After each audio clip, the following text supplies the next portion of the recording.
이 시간에 우리가 함께 읽은 본문에서 잃었던 아들을 회복시키시는 아버지의 마음이라는 제목으로 함께 말씀을 나누려고 하는데요.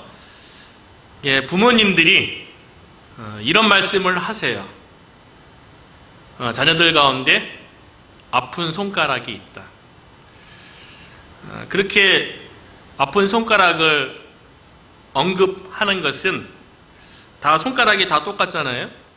그럼에도 불구하고 한 손가락이 아픈 것처럼 다 내가 배 아파서 낳은 자녀라 할지라도 특별히 부모의 마음이 유독 쓰이고 걱정되는 가장 애틋한 마음을 가지는 아픈 손가락 같은 자녀가 있다는 거예요. 실제로 다 똑같은 자녀라 할지라도 뭔가 아프고 어려움에 있고 힘든 처지에 있으면 부모된 입장에서는 그런 자녀에게 관심과 사랑이 더 가는 것이 일반적인 것 같아요. 그래서 우리네 부모님들은 아픈 손가락이다, 그렇게 이야기를 하는 것 같아요. 저 어머니도 저한테 그런 얘기를 하더라고요. 남동생이 좀 사고치고 부모님을 힘들게 했을 때 아픈 손가락이다.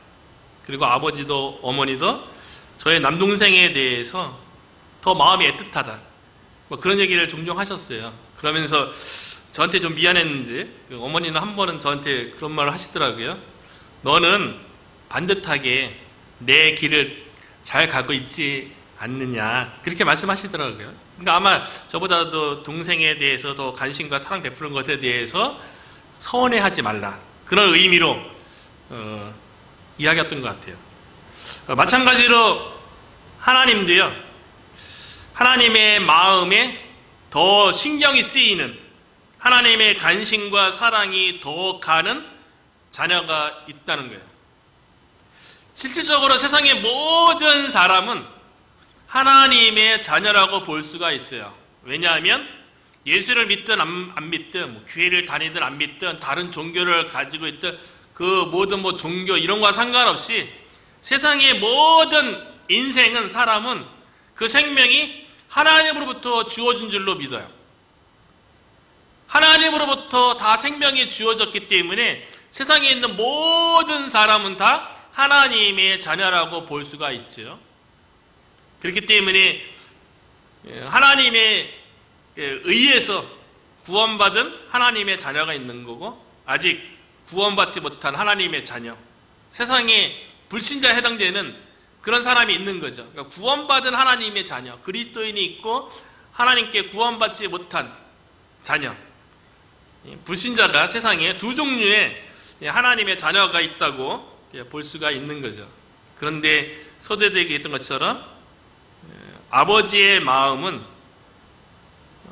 아프고 힘들고 고생이 뻔한 그 자녀에게 마음이 가는 것처럼 오늘 본문에 보면 하나님 아버지의 마음이 세상에서 방황하는 수많은 영혼들에게 더 많은 관심과 사랑이 간다는 것을 보여주고 있는데요. 오늘 본문의 배경은 이렇습니다. 예수님께서 세리와 죄인들을 가까이 하는 거예요. 그래서 우리가 읽지 않은 1절과 2절과 3절에 보면 오늘 본문의 배경이 되는 사람들이 누군지가 우리가 알 수가 있는데요. 1절부터 3절에 보면 모든 세리와 죄인들이 말씀을 들으러 가까이 나아오니 바리새인들과 서기관들이 수군거려 이르되 이 사람이 죄인을 영접하고 음식을 같이 먹는다 하더라. 이 배경 때문에 그러니까 두 종류의 사람이 나오죠. 세리와 죄인들, 서기관들과 바리새인들. 그런데 서기관들과 바리새인들은 예수님이 죄인과 세리들을 가까이 하고 그들을 영접하고, 그러니까 그들을 죄 용서해 주는 거죠. 받아주는 거죠. 그리고 함께 음식을 나누는 그 행위에 대해서 바리새인들과 서기관들이 못마땅 하게 여기는 것에 대해서 예수님께서 세 가지 비유를 통해서 하나님 아버지의 마음이 어디에 더 가야 있는지를 보여주는 거예요. 어찌 보면 바리새인들과 서기관들은 그 당시의 종교 지도자로 하나님의 말씀 가운데 더 순종하고 하나님께 더 가까이 가려갔던 사람들이고, 세리와 죄인들은 말 그대로 어찌 보면 오늘날 표현으로 세상적인 가치관과 시각으로 보면 부모에게 버린 자식과 같은, 그래서 세상에서 손가락질 당하는 그 세리들과 죄인들, 그 사람들에 대해서 우리가 기본적으로 인간적으로 생각하면 하나님을 더 잘 믿으려고 하고 하나님께 더 순종하려고 하고 말씀을 더 많이 외우고 말씀을 가르치는 그런 위치에 있으면 하나님 아버지께서 더 기뻐하고 마음이 더 가야 될 것 같은데, 그것이 아니라 오히려 세상에서 소외되고 손가락질 당하고 비판받는 세리들과 죄인들에게 하나님 아버지의 마음이 더 간다는 것에 대해서 그 당시 바리새인들과 서기관들은 못마땅한 거예요. 그래서 하나님 아버지의 마음이 어디를 향하고 있는지 예수님께서 보여주기 위해서 세 가지 잃어버린 것에 대한 비유, 이 세 가지 비유는 다 유명하죠. 세 가지 중에 특별히 두 가지 유명한 게 오늘 본문에 있는 잃어버린 한 아들. 잃어버린 한 아들도 아니에요. 오늘 이따가 살펴보겠지만 잃어버린 두 아들이에요. 두 아들의 비유고, 또 하나 유명한 것은 99마리의 양보다도 잃어버린 한 양을 찾는 잃은 양 한 마리 비유. 그 두 번째가 잃어버린 한 드라크마 비유. 그 세 번째 비유가 잃어버린 아들들의 비유. 전통적으로는 둘째 아들 얘기하죠. 그러나 새롭게 두 아들들도 잃어버린 아들이라는 측면을 오늘 보려고 하는데요. 이 세 잃어버린 것에 대한 비유를 통해서 하나님 아버지께서는 잃어버린 그 영혼에게 마음이 더 간다는 것을 이야기해 주고 있는데요. 오늘 본문은 우리가 11절에 읽었지만 이렇게 시작해요. 어떤 사람에게 두 아들이 있는데. 그런데 서두에 제가 1절부터 3절에서 읽었던 것처럼 이 두 아들이 누구를 비유하고 있다는 것을 우리가 성경을 한 번에 쭉 읽어보면 알 수 있는 거죠. 첫째 아들은 누구겠어요? 바리새인과 서기관들이고요. 둘째 아들은 누구겠어요? 세리와 죄인들을 비유했다는 것을 한 번에 쭉 읽어보면 우리가 알 수가 있어요. 그런데 이 본문의 내용은 워낙 돌아온 탕자의 비유라는 전통적인 해석으로 많이 알려졌기 때문에 둘째 아들의 포커스 맞춰서 이야기하는데, 그 전반적인 내용은 우리가 너무나도 잘 알고 있어요.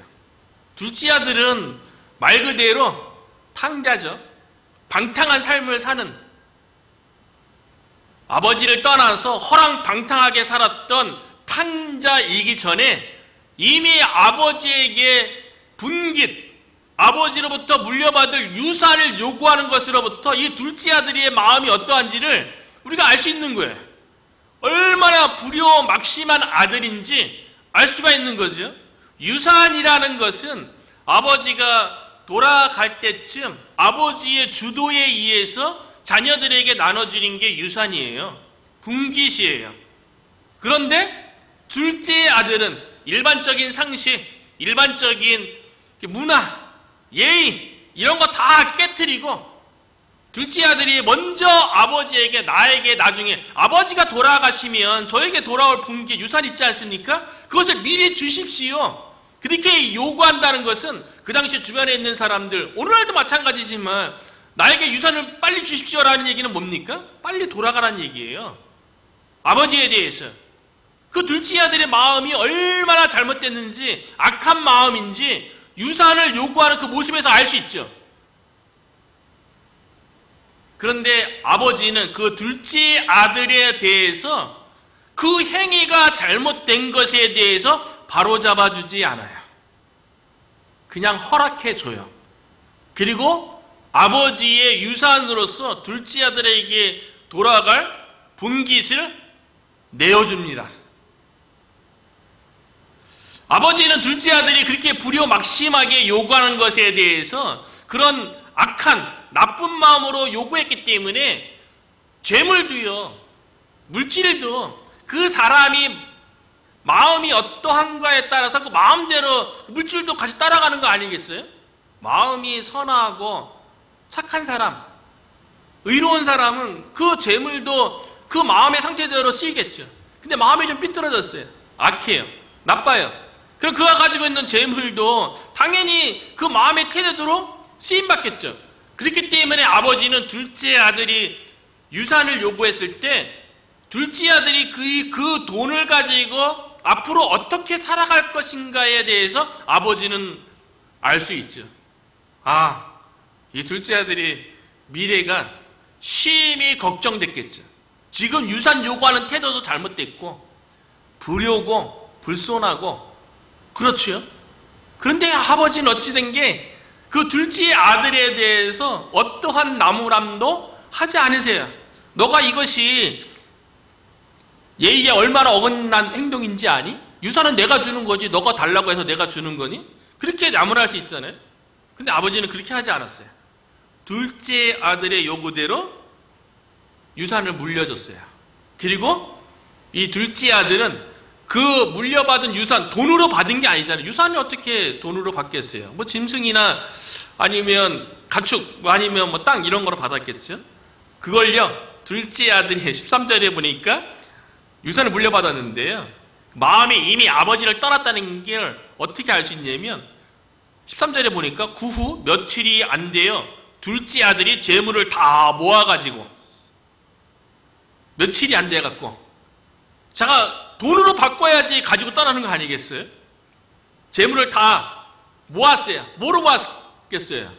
먼 나라로 갈 수 있는, 먼 나라에서 소용될 수 있는 그런 돈으로 바꿨겠죠. 그것이 뭐 은하든 금하든 그런 거로 바꿨다는 것을 예상할 수 있는 거죠. 그냥 아들이 그 아버지가 준 유산에 대해서 그 바꾸는 그런 둘째 아들의 모습을 보면서 아버지의 마음은 얼마나 어땠을까요? 그런데 아버지는 그 둘째 아들의 행동에 대해서 어떻게 나무람도 하지 않아요.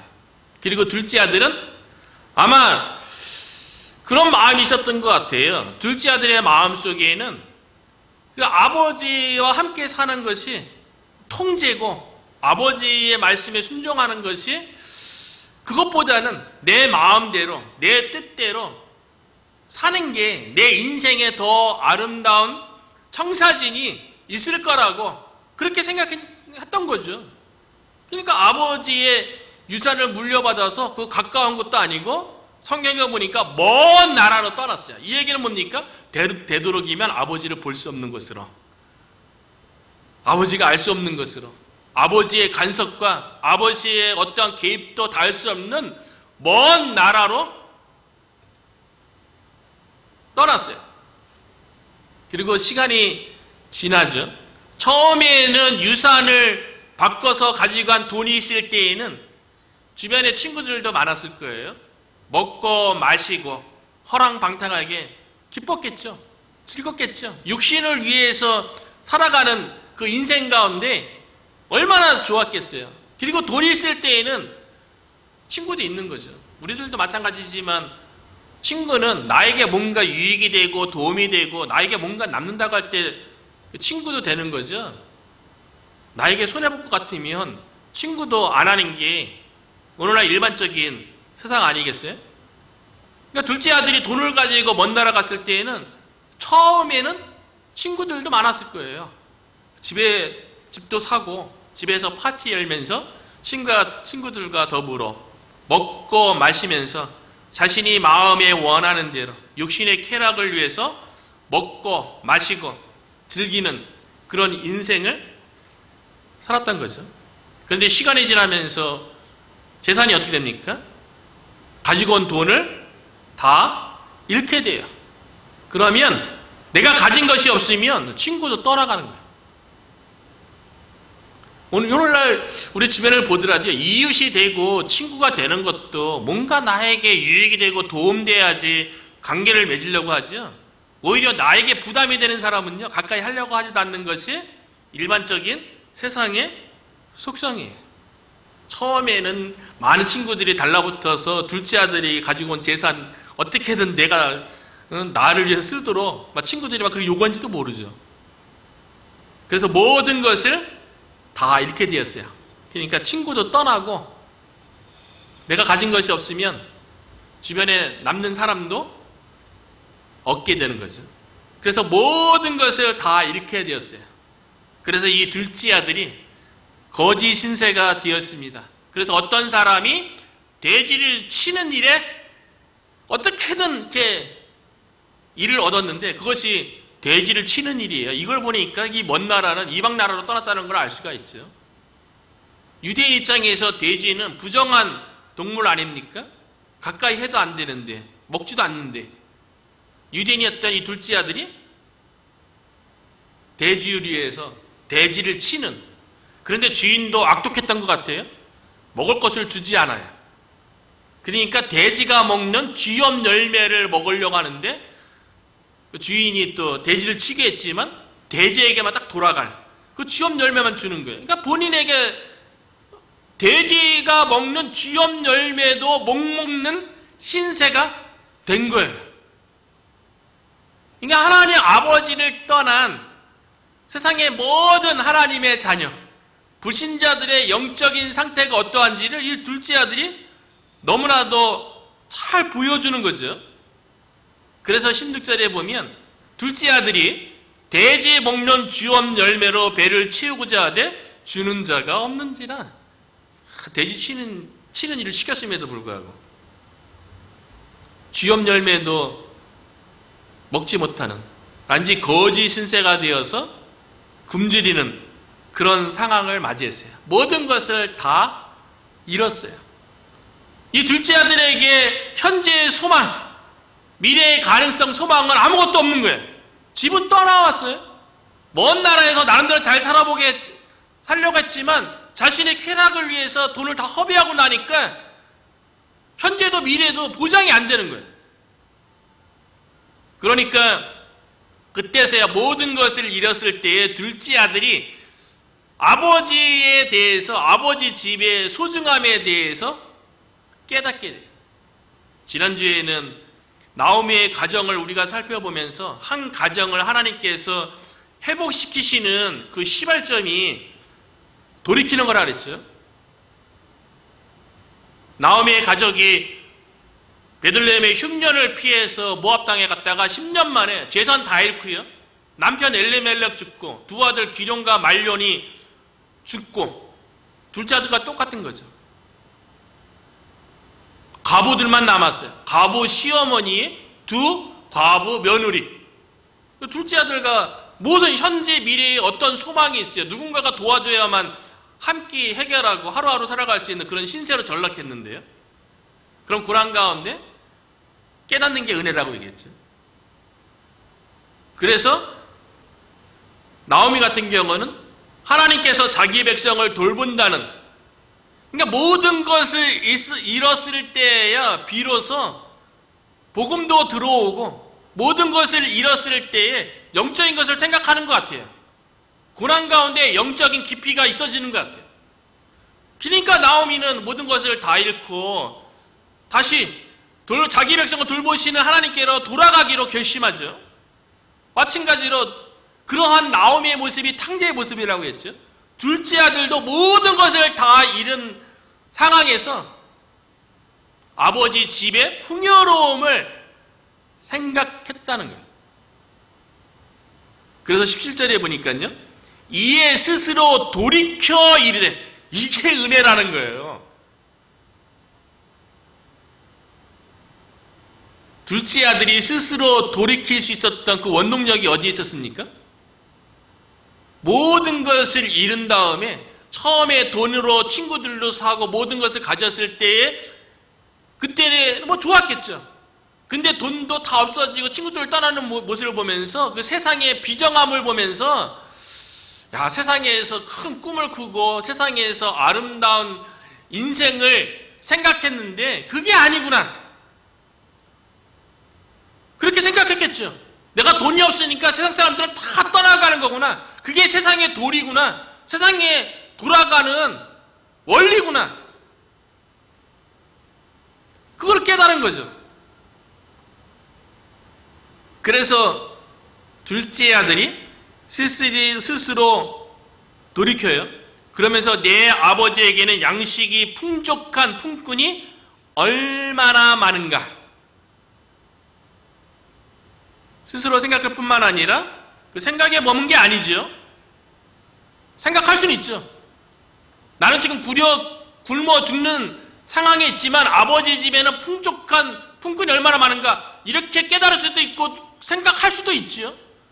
우리들도 고난 가운데 하나님의 은혜에 대해서 얼마나 많은 것을 깨닫습니까? 하나님의 사랑에 대해서 깨닫죠. 그러나 그것을 실질적으로 행동으로 결단하는 것은 또 쉬운 일이 아니에요. 그런데 둘째 아들은 보니까 18절에 보니까 그 깨달은 바를 결단으로 행동으로 옮겨요. 그래서 18절에 보니까 내가 일어나 주저앉아 있는 굶어 죽을 수밖에 없는 그 상황 속에서 마지막 힘을 내는 거죠. 내가 일어나 아버지께 가서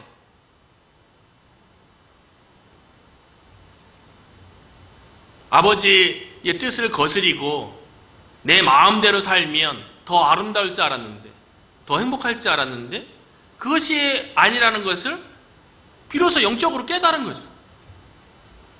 그래서 본인이 죄를 지었다는 것을 깨닫고, 내가 이전에는 아버지의 아들이었지만 아버지 집에 돌아가면 아버지께서 나를 아들로 받아주는 것이 아니라 그냥 품꾼 중에 하나로 그냥 노예로라도 받아줬으면 좋겠다라는 생각으로 아버지 집에 돌아가는 거예요. 놀라운 것이 아버지의 마음이죠. 아버지는 둘째 아들이 집을 떠날 때, 유산을 요구할 때, 그거를 다 환전할 때 떠나가는 모습 속에서 아버지를 한마디도 안 했던 그 아버지의 무건의 그 행위 속에 아버지의 마음이 다 잠겨있는 거 아니겠어요? 그런데 둘째 아들이 아버지 집으로 돌아오는 그 상황 가운데 아버지의 마음이 어디에 있었는지, 둘째 아들이 아버지에게 그렇게 불효하고 떠났으면 이 자식 너만 봐라. 한국 사람들은 그런 말 하잖아요. 자녀들이 부모의 뜻을 거스리고 완강하면 부모님들이, 저도 예수 믿을 때 그런 얘기 들어봤지만 쉽게 하는 얘기가 뭡니까? 네 호적에 판다. 더 이상 안 본다. 관계 끊는다. 이런 얘기 아니겠어요? 일반적인 육신을 가지고 있는 부모의 마음이죠. 그런데 오늘 본문에 등장하는 아버지, 사실은 하나님 아버지의 마음이죠. 그런데 하나님 아버지의 마음은 그렇게 불효막심하게 아버지의 뜻을 거스리고 떠난 둘째 아들에 대해서 아버지의 마음은 어디에 있었는지 오늘 본문 20절에 보니까요, 그 아버지의 마음이 다 드러나요. 저는 이 구절을 너무나도 좋아하는데요. 20절에 보니까요, 이에 일어나서 아버지께로 돌아가니라. 아버지 있는 집으로 먼 나라에 다시 오는 거죠. 그런데 보니까요, 아직도 거리가 먼데, 둘째 아들이 모든 것을 다 잃고 거지의 모습으로, 노예의 모습으로 나중에 보면 신발을 신겨줘요. 그리고 지금 신발도 안 신고 있어요. 그 당시 문화 속에서 신발 안 신는다는 것은 노예를 상징하는 거예요. 노예까지 전락된 거예요. 옷은 돼지우리에다가 오는 모습인데 그 모습이 어떻게, 냄새는 풍기고 몰골은 봐줄 수 없는 꾀죄죄한 그런 모습으로 터벅터벅 즐거운 마음으로 오는 것도 아니잖아요. 본인이 죄인이라는 걸 깨닫고 그냥 나를 그냥 품꾼 중에 하나로 받아주기를 바라는 마음으로 받아주기는 할까? 이런 마음으로 터벅터벅 걸어오는 둘째 아들이 있는데요, 성경에 보니까 아직도 거리가 먼데, 거리가 멀어요. 둘째 아들이 들어오는 저기하고 아버지에 있는 집하고 거리가 먼데, 그 다음에 성경은 이렇게 기록하겠어요. 아버지가 그를 보고 이 얘기는 뭡니까? 놀라운 거예요. 둘째 아들이 아버지 집에 오면은 둘째 아들은 고개도 못 들고 지금 아버지 집으로 오고 있는 거예요. 누가 먼저 봐야 됩니까? 둘째 아들이죠. 그런데 오늘 본문에 보니까요, 아직도 거리가 먼데 주어가 아버지예요. 아버지가 아들을 먼저 봤어요. 아버지가 그를 보고 거리가 먼데, 이 얘기는 뭡니까? 아버지는 둘째 아들이 나갈 때부터 날마다 동구 밖을 쳐다보면서 언제 돌아오는가, 얘 곧 돌아올 때 다 됐는데 아버지는 기다리고 있었다는 거예요. 하나님 아버지는 집단한 모든 아들들, 집단한 모든 하나님의 자녀들이 돌아오기를 날마다 동구 밖을 쳐다보면서 언제 돌아오나, 그렇게 기다렸다는 거예요. 그러니까 아버지가 그를 본 거죠. 아들이 아버지를 본 것이 아니고 아버지가 그를 본 거예요. 그리고 아들이 어떻게 돌아올 거라는 것은 이 아버지는 알고 있었기 때문에 그 아들을 보자마자 아버지의 마음속에 어떤 마음이 들었습니까? 측은히 여겨. 하나님 아버지의 마음이고 예수 그리스도의 마음이라고 얘기했죠. 제가 좋아하는 헬라어 중에 하나, 스플랑코 니조마이, 창자가 끊어질 정도로 내면 깊숙한 곳에서부터 우러나오는 그 상대 영혼을 향한 사랑하는 마음, 이 마음에서 끝나는 것이 아니라 돕고자 하는 마음, 이것이 측은히 여기는 마음, 불쌍히 여기는 마음. 아버지가 그 둘째 아들을 보고 측은히 여기는 마음을 가졌다는 거예요. 그러니까 아버지는요, 모든 것을 잃고 거짓골로 돌아가는 그 둘째 아들에 대해서 그냥 무조건적인 사랑으로 기다리고 있다는 거예요. 둘째 아들이 너 먼 나라에서 뭐 하다가 지금 왔어? 너가 무슨 면목으로 돌아왔어? 그렇게 따지지 않았다는 거예요. 나중에 보면 맏아들은 둘째 아들에 대해서 그렇게 따져요. 그게 바리새인과 서기관들의 모습이에요. 과거에 그 사람이 어떻게 살았는가, 어떤 모습이었는가, 지금 어떤 모습인가, 이런 것 갖고 사람을 판단해요. 근데 하나님 아버지는 거짓골로 돌아온 그 아들에 대해서 그 먼 나라에서 죄짓고 고생하며 살아온 그 모든 것에 대해서요, 왜 그렇게 살았냐고 따지지 않는다는 거예요. 너무나도 중요한 것 같아요. 사탄은요, 과거를 보게 해요. 자꾸만 과거를 생각하게 하고요, 하나님은 현재와 미래를 보게 해요. 정말 중요한 것 같아요. 우리들도 이렇게 얘기하다 보면 과거, 그래서 사탄을 참소하는 자라고 얘기하잖아요. 참소가 뭡니까? 그 사람이 과거에 행한 것 가지고, 뭐 잘못된 거, 실수한 거, 그것 가지고 하나님 앞에 이르는 게, 그게 참소 아니겠어요? 그러니까 사탄은 자꾸 과거 보게 해요. 그 죄책감 갖게 하고, 뭐 실수한 것에 대해서 눌리게 하고, 이게 사탄이 하는 거 아니겠어요? 근데 하나님은 그 둘째 아들에 대해서 과거 집 떠나서 너 왜 그때 재산 가지고 떠났니부터 시작해갖고 그런 거 하지 않아요. 그리고 아버지가 거리가 먼데 먼저 본 이유가 또 있어요. 불쌍히 여기는 마음으로 아버지가 어떻게 합니까? 둘째 아들을 어떻게 맞이합니까? 아버지가 달려가요. 둘째 아들이 달려와야죠. 아버지가 달려가요. 그리고 목을 안고 입을 맞추는 거예요. 왜 아버지가 그렇게 했을까요? 둘째 아들이 아버지에게 어떻게 했고, 맏아들도 둘째 아들이 먼 나라에서 창녀들과 더불어 허랑방탕하게 지냈다고 아버지한테 막 불만 토로하는 거 보면 그 마을 사람들도 둘째 아들이 어떻게 먼 나라에서 지내고 있다는 거 다 알고 있죠. 그러니까 아버지가 달려간 이유는요, 그 둘째 아들이 불효막심한 그 아들, 율법적으로도 구약에 부모의 뜻을 거스르는 자는 돌로 쳐 죽이라고 할 정도로 그 불효막심한 아들이, 허랑방탕한 그 둘째 아들이 마을에 나타나는 그 순간 동네 사람들이 그 둘째 아들을 어떻게 맞이하겠어요? 손가락질하면서 아마 돌멩이 던질 수도 있어요. 죽일 수도 있어요. 그런데 아버지가 그 둘째 아들 향한 그 측은 여기는 마음 때문에 달려가서 아버지가 안아주고 아버지가 입 맞췄어요. 얘 네 아들이야. 이전에 어떠한 불효 막심하고 먼 나라에서 허랑방탕하게 살았던 얘는 내 아들이야. 아버지가 그렇게 했는데 동네 누가 그 둘째 아들 향해서 돌을 던질 수 있겠어요?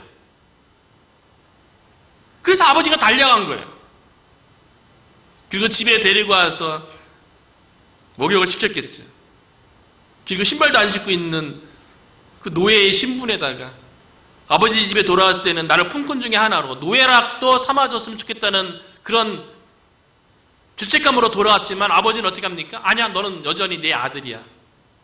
너는 여전히 내 아들이라는 것을 아버지께서 제일 좋은 옷을 입혀주고 손에 가락지를 끼우고 발에 신발을 신기고 그리고 돌아온 것에 대해서 살찐 송아지를 잡고 많은 사람들과 더불어 먹고 즐거워하면서 잔치를 베푼 거예요. 이것이 하나님 아버지의 마음이죠.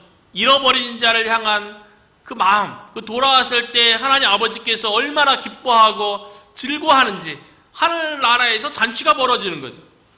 한 영혼이 돌아왔을 때.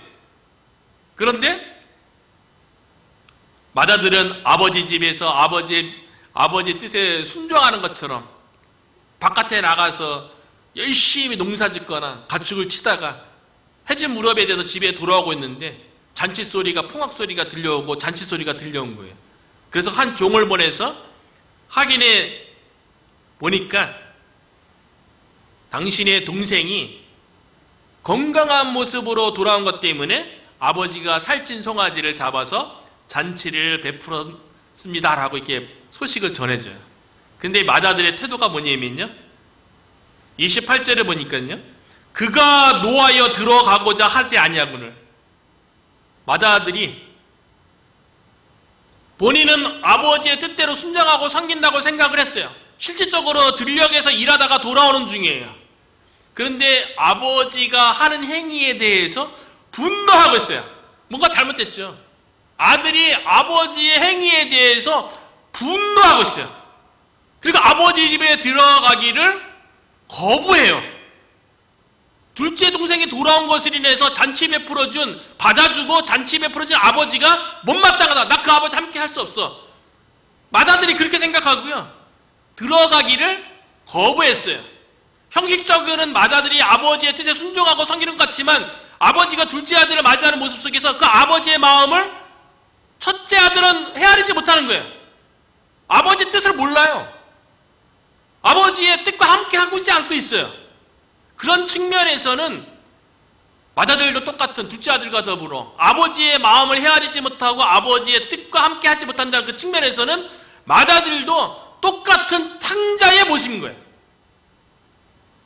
둘째 아들은 집 나갔던 탕자고요, 마다들은 집에 있지만 아버지의 뜻과 함께하지 않는 탕자라고 볼 수 있죠. 오늘날의 세상 밖에 수많은 불신자도 있지만 그 안에 있지만 겉으로는 순종하고 겉으로는 섬기는 모습처럼 마다들 같은 사람도 많이 있을 거예요. 그런데 얼마나 아버지의 마음을 헤아리고 아버지의 마음과 하는 사람이 얼마나 많이 있을까? 어쩌면 우리가 교회 안에 있는 탕자가 아닌가, 그런 생각이 드는 거죠. 마다들이 아버지의 마음을 헤아렸다면요, 아버지가 맨날 동구 밖을 쳐다보면서 둘째 아들을 기다리는 그 모습을 발견했다면, 아버지, 제가 한번 아버지의 마음이, 둘째 동생이 그렇게 마음이 쓰신다면 제가 한번 찾아 나서 볼까요? 마다들의 태도는 원래 그랬어야죠. 그리고 둘째 아들이 들어왔을 때 아버지가 기뻐하면 마다들도 함께 기뻐해주고, 아버지가 잔치에 베풀어졌으면 본인도 같이 잔치에 참여하고 기뻐하고 즐거워하는 게 마다들로서의 도리죠. 아버지의 마음을 헤아려주는 게 가장 중요한 거 아니겠어요? 집안에 있는 탕자였던 마다들에 대해서요, 아버지는 여전히 똑같이 두 알째 아들에 대해서 측은히 여겼던 그 마음처럼 마다들에 대해서도 아버지는 여전히 무조건적인 사랑으로요, 아버지는 집 밖을 또 나서는 거예요. 둘째 아들이 돌아올 때도 아버지가 신발 벗고 달려간 거 아니에요? 요번에는 맏아들이 집을 들어오지 않고 바깥에서 머뭇머뭇하고 있으니까 그 분노하고 아버지에서 불만 갖고 있는 그 맏아들을 향하여서 설득하기 위해서, 타이르기 위해서, 너 그러면 안 된다고 타이르기 위해서 아버지가 집 밖을 나서는 거예요.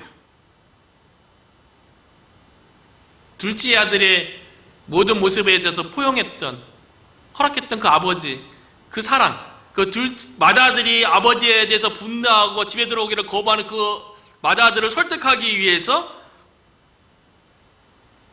아버지가 집 밖을 나서는 모습.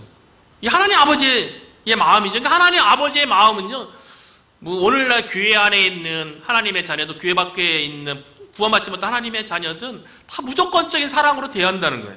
그래서 28절에 보면 아버지가 나와서 권한대. 아버지가 보고 달려가서 이렇게 끌어안는 거랑 그 맏아들, 아버지와 뜻을 같이 하는 맏아들에 대해서 아버지가 나와서, 아버지가 왜 권면합니까? 맏아들의 그 분노한 모습 갖고 훈계할 수 있죠. 너가 맏아들로서 어떻게 그럴 수 있냐고 훈계할 수 있죠. 그런데 그게 아니라 아버지가 나와서 권면을 하는 거예요. 너도 함께 돌아온 동생에 대해서 함께 기뻐하고 즐거웠으면 좋겠다. 잔치에 함께 참여했으면 좋겠다. 그런데 자신을 권면하게 나온 아버지를 향해서요, 맏아들이 그동안에 아버지 안에 가졌던 그 분노, 불만에 대해서 막 토로하는 거예요. 아버지 집에 있으면서. 둘째 아들이 먼 날에서 모든 걸 잃었을 적에 뭐라고 고백합니까? 아버지 집에는 풍족하고 품꾼이 얼마나 많은가. 아버지 집에는 모든 것이 다 있잖아요. 그런데 이 맏아들은 아버지 집에 있으면서도 하나도 못 누리면서 아버지에게 뭐라고 불만을 토로하냐면 29절에 보니까 아버지께 대답하여 이르되 내가 여러 해, 이거 둘째 아들 돌아올 때만 그런 게 아니고요, 이전부터 계속 그랬던 거예요. 맏아들을 보니까요. 내가 여러 해 아버지를 섬겨 명을 어김이 없거늘 내게는 염소 새끼라도 주어 나와 내 벗으로 즐기게 하신 일이 없더니. 그 맏아들은 아버지를 위해서 많은 일을 했다고 생각하는 것 같아요. 그게 중요한 게 아니고, 겉으로 보이는 그 형식적인 게 중요한 게 아니고, 아버지의 마음을 해야 되는 게, 아버지의 마음과 함께 하는 게 맏아들의 도리죠. 보이는 거, 열심히 하는 거, 그걸 아버지가 요구한 게 아니잖아요. 우리들도 자녀들을 보면서 부모를 위해서 뭐 해주고 막 그런 것보다도 마음을 원하는 거 아니겠어요? 그러면서 둘째 아들 돌아온 것에 대해서 아버지의 살림을 창녀들과 함께 다 삼켜버린 이 아들, 왜 아버지는 왜 살찐 송아지를 잡았어요? 둘째 아들 맞이한 것도 못마땅하고 잔치 베풀어 준 것도 못마땅하고. 그때 아버지가 참 중요한 말을 하는 거예요. 31절에 보니까 아버지가 이르되 예, 너는 나와 항상 나와 함께 있으니 내 것이 다 내 것이로되. 아버지께 다 아들 거라 했잖아요. 그러니까 이 아버지의 풍요로움을 맏아들이 왜 못 누렸습니까? 그냥 형식적으로 아버지와 아들 관계지, 그러니까 맏아들은 아버지와의 실질적인 친밀한 관계가 형성되지 않았던 거예요. 그러니까 아버지 안에 풍요로움을 못 느꼈던 거예요. 그러니까 하나님을 열심히 섬긴다고 했지만 늘 불만, 하나님과의 친밀한 관계에 있었다면 다윗같이 고백했겠죠. 여호와는 나의 목자시니 내가 부족함이 없으리로다. 하나님, 내가 하나님을 이렇게 막 섬겼는데, 바리새인들과 서기관들이 얘기하잖아요. 하나님 나에게 해준 거 뭐 있어요? 그런데 하나님은 뭐라고 얘기합니까? 아버지 말에 의하면 내 것이 다 내 것이로다. 우리의 믿음 가운데도 하나님과 친밀한 교제 가운데 하나님 나에게 이거 왜 안 해줬어요? 이거 왜 안 해줬어요? 이렇게 그런 불만보다도 하나님과 친밀한 교제 가운데 타이처럼 여호와는 나의 목자시니 내가 부족함이 없습니다. 하나님 아버지 것이 다 내 것입니다. 그로 인해서 내가 만족합니다라고 고백드리는 저와 여러분의 되기를 축원합니다. 둘째 아들 향해서 아버지가 그런 말을 하잖아요. 맏아들 향해서 둘째 아들에 대해서 이 아들은 죽었다가 다시 살아났으며 내가 잃었다가 다시 얻었노라. 근데 혈육관계는 먼 나라 간다고 끊어진 게 아니잖아요. 죽었다, 잃었다 그렇게 이야기하는 거 보면 하나님과의 관계가 끊어진 게 죽은 거예요. 아버지와 아들과의 관계가 끊어진 게 죽은 거고 잃은 거예요. 그런 측면에서 집에 있었던 맏아들도 관계가 친밀한 관계가 없으니까 둘째 아들과 마찬가지로 죽은 거고 잃은 아들이라고 볼 수 있죠. 그러면서 이 아버지가요 맏아들에게 마지막 권면을 하는데요, 이렇게 권면을 하는 거예요. 32절에 이 내 동생은 죽었다가 살아났으며 내가 잃었다가 얻었기로 우리가 즐거워하고 기뻐하는 것이 마땅하다 하니라. 너도 잃어버렸던 너 동생으로 인해서 다시 영적으로 생명을 얻고 나와의 관계가 회복되었으니 너도 함께 즐거워하고 기뻐하는 것이 마땅하고 옳지 않겠니? 그런데 누가가 이 전통적으로 돌아온 탕자의 비유라고 얘기하는 이 이야기를 마무리하면서요, 놀라운 사실이 있어요. 맏아들이 아버지가 마지막 권면했잖아요. 우리가 즐거워하고 기뻐하는 것이 마땅하다라고 얘기했는데 이 비유를 들었던 바리새인들과 서기관들, 이 비유의 이 아버지의 말에 대해서 비유 가운데도 그렇고 이 맏아들이 어떻게 반응했다는 것을 기록해 놓지 않았어요. 어쩌면 우리들을 향한 누가의 의도라고 볼 수 있는 거죠. 둘째 동생이 돌아오는 것에 대해서 하나님 아버지께서 얼마나 기뻐하고 하늘나라에서 잔치를 베푸는지, 그리고 그로 인해서 우리도 함께 즐거워하고 기뻐하게 우리가 반응해 주기를 바란다는 거죠. 바리새인들과 서기관들도 반응해 주기를 바랐고 저와 여러분을 향한 질문인 거예요. 우리가 이미 예수 믿기 전에 우리가 죽었다가 잃었던 자로 예수 그리스도의 은혜로 인해서 하나님의 자녀된 거 아니겠어요? 하나님과 관계 회복된 거 아니겠어요? 우리가 아버지의 마음을 헤아려서 집 안에 있는 탕자든 집 밖에 있는 불신자의 탕자든 하나님과의 관계가 회복되어지고 하나님께로 돌아오는 것으로 인해서 그거로 인해서 우리가 함께 하나님과 더불어 즐거워하고 기뻐하는 저와 여러분이 되시기를 주님의 이름으로 축복합니다.